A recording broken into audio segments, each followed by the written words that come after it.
Hello guys, this is Prakash Nazarin Tamna Nading PM Setup Channel. Union Home Minister of India, Mr. Amit Shah bitangko COVID-19 test खालामनाय हाय positive मोननाय जादों। गोबां मानसिफोरा बिथांनि सायाव उदखारि कमेन्ट होदों। बे उदखारि कमेन्टआनो जाहैबाय नोंथांमोना बे स्क्रिनाव नुनो हागोन जे बिथाङा थाबैनो थैथोंसै बाग अमित बाग आरो बिनि गेजेरावहाय बाबा रामदेवासो बिथांखौ फाहामनो हागोन। स' बायदि बायदि कमेन्ट होदों। बिथाङा हिन्दु आरो मुस्लिमनि गेजेराव गोबां दावराव खालामबाय। स' बिथाङा थैनायनि साबसिनसै बायदिसिना कमेन्ट होदों।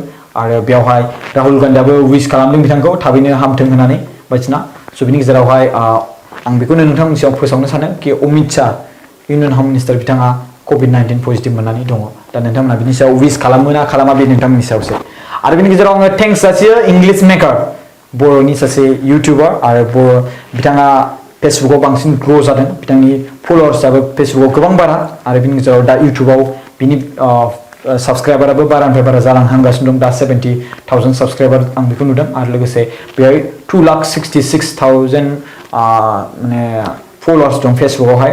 बिथाङा फेसबुकनि दारैनो बिथाङा गोबां फेमास जाबाय आरो लोगोसे आं बेखौ बुंनो सानो बिथांहा वर्ल्ड वाइड फेन्स दङ आरो बिथाङा इंलिशजों ब्लगिं भिडिअ खालामो आरो बिथांनि इंलिशखौ गोबां मोजां मोनो आरो बिथाङा दाख्लैबावै मोनसे भिडिअ बानायदोंमोन। बे भिडिअआनो जाबाय चेरिटिनि आरो बिनि गेजेरावहाय बिथाङा आसामाव फ्लाड जानाय जायफोर मानसिफ्रा गोबां लस जाबाय बिथांमोननो मदद होनो सानदों बिथाङा।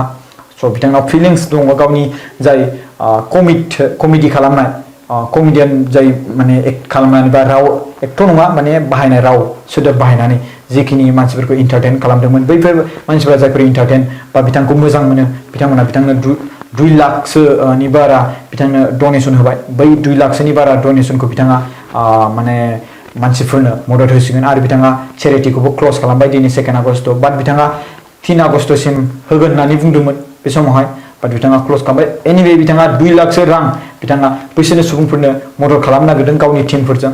थेंक इउ स' माच इंलिश मेकार एन्ड आं नोंखौ मिथिगौ जे नोंथाङा चिरां डिस्ट्रिक्टनि होननानै आं बेखौ मिथिनो मोन्दों।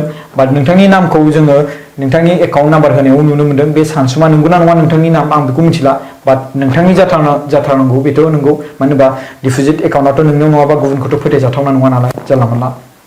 So anyway, thank you so much English maker and you were amazing. You are making comedy on the English word and you just break the whole English word and just you are entertaining to people and I'm so happy that you are from both communities and I'm just happy that you are just trying to help that Assam flooded people who is affected very badly and carry on and do entertain to people and just whatever you want to do like that you are just trying to do just help to people, then you can do anything if you wish. Okay, just you have to mind.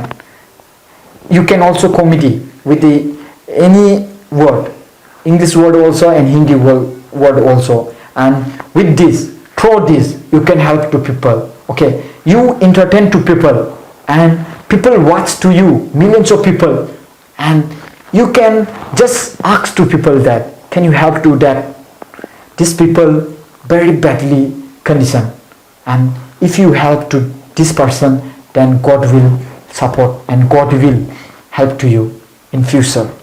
So like that I'm just thank to you that you are thinking about that. Thank you so much and I hope you will do in future also like this. Thank you so much English maker. नोंथांमोना बर' रावाव गोबां interesting फेक्ट्सनि video नायनो थाखाय बे चेनेलखौ subscribe खालामनानै ला आरो चेनेलनि लिंकखौ बे भिडिअनि गाहायनि डिसक्रिपशन बक्सआव होनाय जादों।